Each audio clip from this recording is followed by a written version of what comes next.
Salut les amis, drôle de décor aujourd'hui.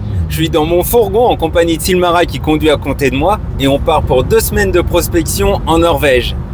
En Norvège, il y a beaucoup de minéraux parce qu'il y a une géologie folle. Il faut imaginer qu'il y a 400 millions d'années, la Norvège, elle ressemblait pas du tout à ce qu'on connaît aujourd'hui. Avant, entre la Norvège et le Groenland, il y avait un océan qui s'appelait l'océan Iapetus. Et cet océan a progressivement disparu parce que deux plaques, deux continents se rapprochaient l'une de l'autre. La première plaque, la plaque Baltica, qui comportait une partie de la Scandinavie, et la seconde plaque, la plaque Laurentia, qui elle comprenait le Groenland et l'Amérique du Nord, se sont rencontrées. Et la rencontre de ces deux plaques, elle n'a pas été facile, ça n'a pas été une plaque qui glisse sous l'autre.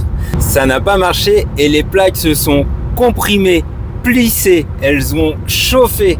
Et ça a permis la création de minéraux, ceux qu'on va essayer d'aller trouver là pendant ce voyage. Faut imaginer que pendant que ces deux plaques se rencontraient, ça a formé une montagne qui s'appelle les Calédonides. Cette montagne, elle a aujourd'hui disparu. Pendant des centaines de millions d'années, le temps et la météo l'ont complètement érodée. Mais quand on va aller chercher des minéraux, et si on les trouve, il faudra se dire qu'en fait, chaque minéral a été formé à ce moment-là où deux plaques continentales se sont rencontrées pour former les montagnes de Norvège aujourd'hui disparues.